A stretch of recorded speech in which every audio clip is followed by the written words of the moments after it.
Sanibonani, welcome back to my channel. Welcome back to Mkosi Nophile. Ngiyabonga kakhulu for coming. Please kindly subscribe, like video, share video as well as ubuka nama ads ke. Ngiyabonga kakhulu. So now on this particular video sikhulumeni ke ngobhuti lo obengumlingisi okuthiwa udlulile emhlabeni ubhuti uPresley Tshweneyas High kumenyezelwe izolo lokuthi kuthiwa akasekho emhlabeni. uPresley Tshweneyas High I think simazi kakhulu kuTsotsi and ku-The River mhlambe nakwezinye izitori la adlala khona. So ke ithi ngiye lapha nodabeni olubhaliwe mabe khuluma ukudla kwakhe emhlabeni kaSolezi bethi kucima ilambo kushona uKhobrizi owaduma kakhulu kuyiTsotsi. Ngibone nestory sika Terry Pheto. If you do know Terry Pheto ba actor bonke kakhulu lapha when it comes to idrama uTsotsi. So now umakhelwane bomlingisi wodumo ke kuyiTsotsi The River uPresley Khobrizi Tshweneyas High bathi ukuwa kwalo muthi omkhulu kushiye intsha ke yasephola eRamusadi ngaseMahikeng eNorthwest idukuze bemnyameni izindaba zokushona kwakhe ke ziqinisekiswe inkampani abengaphansi kwayi-MLA izolo ekuseni kodwa ke yangayithivu embangele ukudlula kwakhe emhlabeni. Estatementeni esisatshalaliswe emthonjeni yezindaba i-MLA ithe yize ke kukhala ngokushona kwaleli qhawe kodwa kugujwa ukukhanya elikulethile. So omunye womakhelwane okhulumele ne-Newsroom Africa uthe ukuhamba emhlabeni kwaKhobrizi kufana nokucisha kwesibani ebesikhanyisa intsha ukuze izindaba zokushona kwakhe kugqeme isizwe ingozi engeqiwa Ntwala. Ngizokhumbula kakhulu ngezindawo abelingisa kuzo ikakhulukazi kuyiTsotsi ngoba ke wawinela izwe indondo ye-Oscar. Indlela abekhuluma ngayo beyenza ulimi lwesiTswana luphenduke imfashini. Ubenikeza futhi intsha yangakithemba lokuthi naseMahikeng bakhona asebengahamba ezinyathelweni zakhe. Weyisibonele esihle entsheni kukhuluma ke omunye ongumhlali wakuleya ndawo yakubo eMahikeng. So esinye isakhamuzi ke salaphana sithe ke bashaqeke kakhulu ngokushona kwalomlingisi ngoba bebengazitshela ukuthi usengabashiya.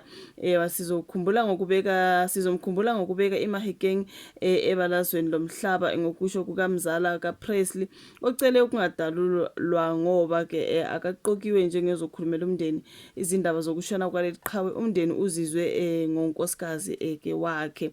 Umzali ekhuluma ke neThe Guardian uthe unkosikazi kaPresley ufonele umndeni izolo ngezithuba zabo 1 ekseni ethi umyeni wakhe akasekho emhlabeni. Unina kaMufi namanye amalungu omndeni bavuke kwasaba libhekisa ke emzini walomlingisi ePitoli beyoza ukuthi kwenzekeni.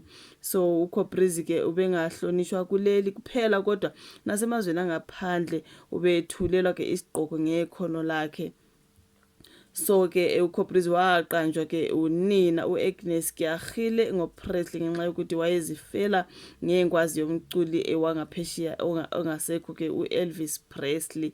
Yila kwaphuma khona igama ke elithi Presley. Sona wayengazi ukuthi nendodana yakhe izoduma yazi umhlaba wonke. Uqale ugqama ngesikhathi ifilimu ayelingisa kuyo indawo eqavile esihloko esithi Tsotsi idla umhlanganiso kuma 78 Academy Awards emunxeni ke we-foreign.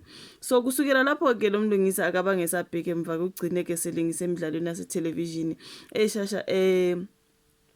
eshashalazi nasemafilmini amaningi okubala kuwo inamba Izamazami, Khobrizi, More Than Just a Game, State of Violence, Africa United, Solomon Mahlangu.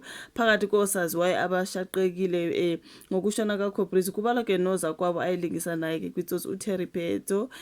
Simbona kakhulu ezithombeni zakhe eziningi. Uthe ushaqekile futhi zimphathi kabi kakhulu izindaba zokudlula kwalomlingisi emhlabeni. So uthi sibe nesikhathi esingasoze salibaleka naye ngesikhathi sihlabana ngeOscar. Umzuzu oyohlala kuze kube ngunaphakade sengathi umphefumulo wakhe ungaphumula bekukhuluma ke uTerry Pheto.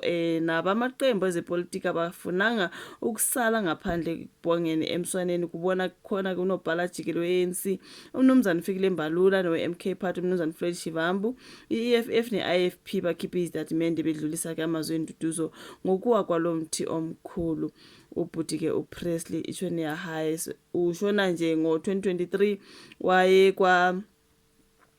wayekwabaphenya uphiko i-SIU ngokubhubhudlwa kwemali ebalelwa ku-67.5 million ye-National Lottery. Mangabe usasikhumbula i-story sabo Terry Peto and all that, nabo Arthur Mafokate, there was just a whole lot there. Ayifakwa shuthi imali ye-National Lottery eyafakwa enhlanganweni ayinxusa layo i-Southern African Youth Movement. So ke ngale mali kwakuhloswe ke ukufukula abafelokazi abahluphekayo baseMarikana, abanye ayisolwa nabo ngo-Arthur Mafokate no-Terry Peto. Beseqalile ke ukudlelwa impahla. Ngawo futhi lo nyaka ubuye wafakwa enkantolo ngunina wengane yakhe neminyaka engu-18 emsola ngokuthi akayondli ingane, ubese kweleta ke u-58,000 rands.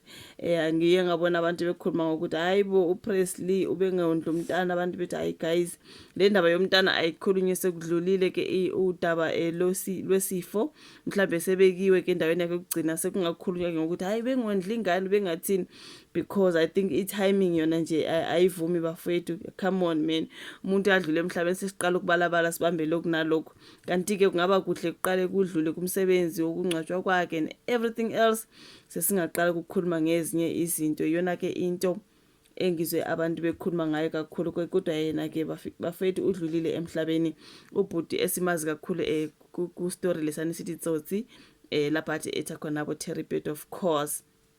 So yeah, into bengingayazi ukuthi bephenywa nabo Arthur Mafokate nabo Terry Peto. I remember the story sa trend sabo Terry Peto nabo Arthur, but yena ke angizange alinaka kakhulu igama lakhe ukuthi naye ukhona kulezi mali zabo lottery what. So yeah man, it was just a whole lot. Uzwile kuma kuthiwa ke beseqalile ukudlela impahla zakhe because of that particular drama. Okusalayo ke bengumlingisi wokuTafile Bafethu, may he so rest in peace, ubhuti Presley. Akalale akaphumule, umoya wakhe sengathi ungakuthola ke ukuphumula. Thank you so much for watching this particular video. Usiya subscribe ya share, ungakhohlwa nokwabuka ama-ads kubaleka kakhulu. Thank you very much. Asiphinde sibonane kwenye video elandelayo. Bye.